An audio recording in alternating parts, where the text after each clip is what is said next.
Захват российских военных, эвакуация и срочное начало переговоров, крупное поражение россиян, дипломаты вынуждены умолять о пощаде. Экстренная отмена парада в столице, главный праздник Трампа сорван, что послужило причиной. Спецоперация на границе Казахстана, власти срочно отправляют мобильные группы и вводят усиленный контроль. Для чего приняты такие меры? Украинские защитники методично лишают россиян авиации. Уничтожено еще несколько ценных воздушных судов. Куда пришелся удар на этот раз? Кадыров получил еще одну медаль. Эта награда вас точно удивит. Об этих и других событиях к утру воскресенья 5 июля.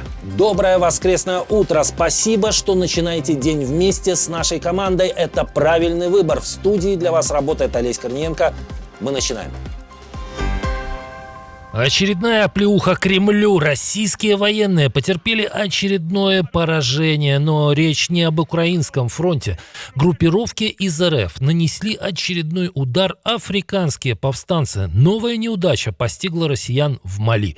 Группа военных попала в плен, как сообщают местные телеграм-каналы, и спутник посольства РФ эвакуирует персонал и ведет переговоры об освобождении пленных с гарантиями ухода через аэропорт Гао. По данным Reuters, повстанцы предприняли новое наступление сразу в 5 местах страны. Неудачи начали преследовать воинство Путина в Мали еще в апреле. Тогда туареги и исламисты начали скоординированное наступление так называемым правительственным войскам, а по сути отрядом военной хунты, захватившей власть несколько лет назад, пришлось несладко. Союзный российский африканский корпус тогда бежал, оставив ключевые города Кидаль и Тессалит. Некоторые из представителей хунты даже обвиняли россиян в предательстве. И вот новый пинок, который все сильнее намекает, что и в Мали не хотят видеть российских военных.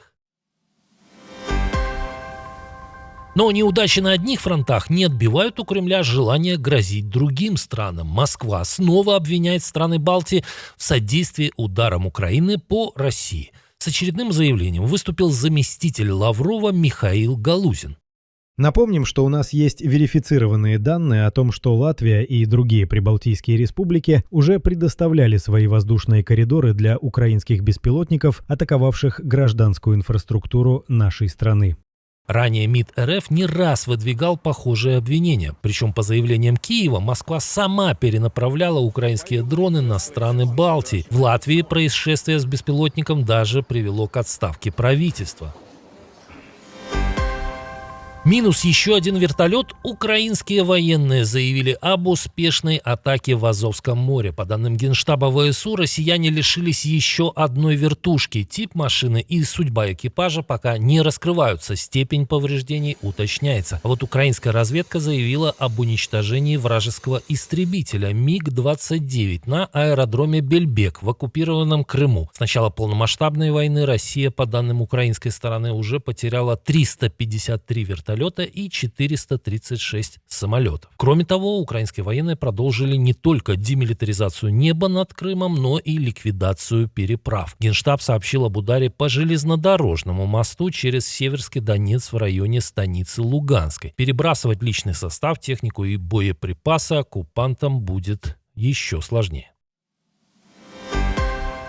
Капитаны финансового сектора в России все чаще говорят не то, что хотели бы слышать в Кремле. Глава Альфа-банка Олег Сысуев заявил, что тревожность клиентов заметно выросла. По его словам, на настроение людей влияют удары украинских беспилотников по российским регионам, перебои с интернетом и топливный кризис. Мы находимся внутри экономики, внутри бизнеса, общаемся очень плотно с нашими клиентами, и мы видим, что у них тревога. Вот тревожные ожидания у них растут. Кстати, тревожность россиян видят не только банкиры, но и миллионы пользователей интернета. Я вообще не понимаю, как здесь можно жить.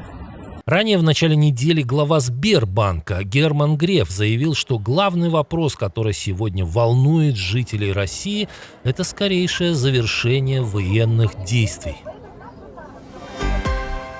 Российский центр науки и культуры в Кишиневе официально прекратил работу. Всем он был более известен как Русский дом. Власти еще в прошлом году расторгли соглашение с Москвой о деятельности культурных центров, действовавшее с 1998 года. И теперь оно вступило в силу. Правительство и президент Майя Санду назвали Русский дом инструментом гибридного влияния Кремля. В Россотрудничестве подтвердили закрытие и заявили, что центр прекратил работу с глубочайшим сожалением.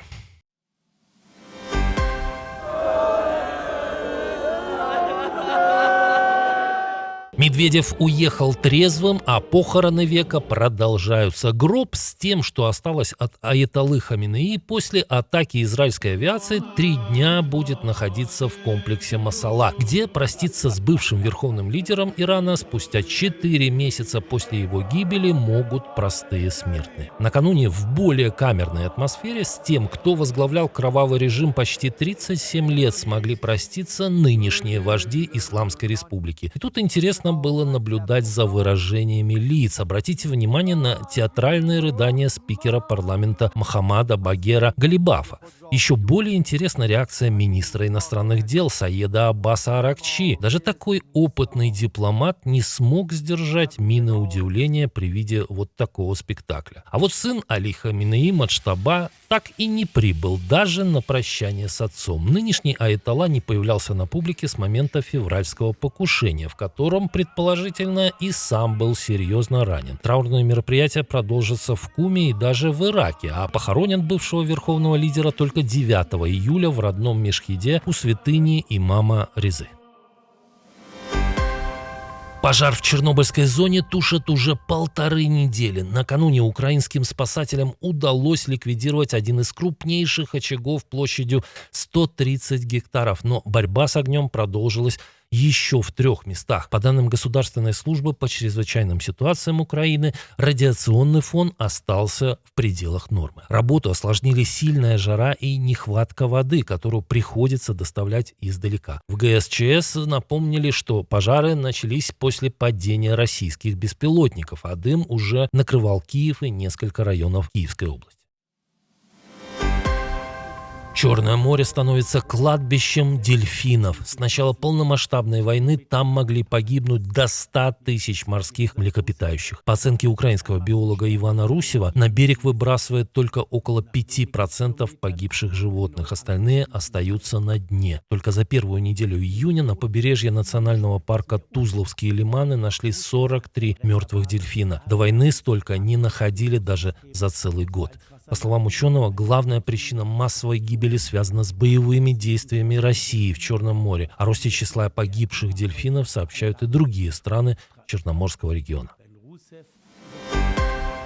Жара победила даже День независимости. В Вашингтоне впервые отменили праздничный парад из-за экстремально высокой температуры. По данным Национальной метеорологической службы, ощущаемая температура достигнет 43-46 градусов по шкале Цельсия. Организаторы заявили, что безопасность людей важнее, поэтому шествие отменили без переноса на другую дату. Вашингтон уже побил 128-летний температурный рекорд. Несмотря на это, вечерний концерт и праздничный фейерверк решили сохранить, но перенесли на более позднее время, когда жара немного спадет. Президент США пообещал выступить на празднике, несмотря на капризы погоды. «Я выйду и произнесу очень длинную речь, просто чтобы показать, что я могу все», заявил Дональд Трамп. Отменять или переносить на более позднее время пришлось и празднование в ряде других штатов. А вот в Калифорнии праздник Дня независимости едва не закончился трагически, не из-за погоды. Воздушная часть шоу пошла не по плану. Парашютист со звездно-полосатым флагом неожиданно влетел в пивную палатку в нескольких метрах от зрителей.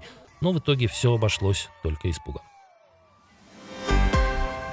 Тем временем потенциальные рекруты подрывают обороноспособность страны подрывом собственного здоровья. В России снова начали больше пить, да что там, бухать. И эту почти военную тайну раскрыл не Росстат, а Минздрав. В 2025 году число россиян, у которых впервые диагностировали алкогольную зависимость или алкогольный психоз, выросло сразу на 30%. Это самый резкий скачок за всю историю наблюдений. Особенно показательно, что все все это происходит после призывов Владимира Путина сократить потребление алкоголя. Некоторые ведь живут или не живут непонятно, и как уходят от водки там или еще от чего-то.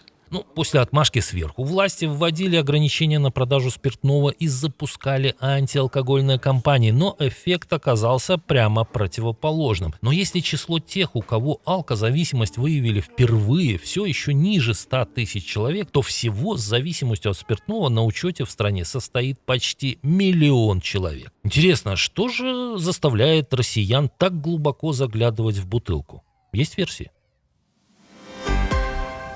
Казахстан усиливает борьбу с топливной контрабандой. На границе круглосуточно дежурят мобильные группы, чтобы не допустить вывоза бензина и дизеля из страны. Об этом заявил замминистра финансов Ержан Биржанов. Меры приняли на фоне дефицита бензина в соседней России. Дело не в том, что Астана не хочет помочь Москве. Она не может, говорит критик режима Токаева, сооснователь канала «Басе» Наталья Садыкова. В Казахстане на сегодняшний день существует и работает 3 завода. Это Павлодарский, Шымкентский и Атырауский. И эти заводы работают исключительно на внутренние потребности Казахстана. Казахстан не может отдать бензин, который должен потребляться внутренним рынком России. Большой помощи Казахстан просто не может оказать. И власти Казахстана осознают, чем для них могла бы быть чревата помощь Москве. Казахи не будут стоять в очередях за бензином, так как это делают россияне. Они пойдут на площади, если на автозаправках исчезнет топливо. Это уже выглядит как откровенный и двойной стёб. Адаму Кадырову снова вручили награду, но издевкой выглядит не только факт, но и повод. 18-летнего отпрыска хозяина Чечни наградили юбилейной медалью 90 лет ГИБДД МВД России. И это после того, как в конце июня этот герой опубликовал видео, где за рулем вдвое превышает скорость, не пристегнув ремень безопасности, и выезжает на встречную полосу.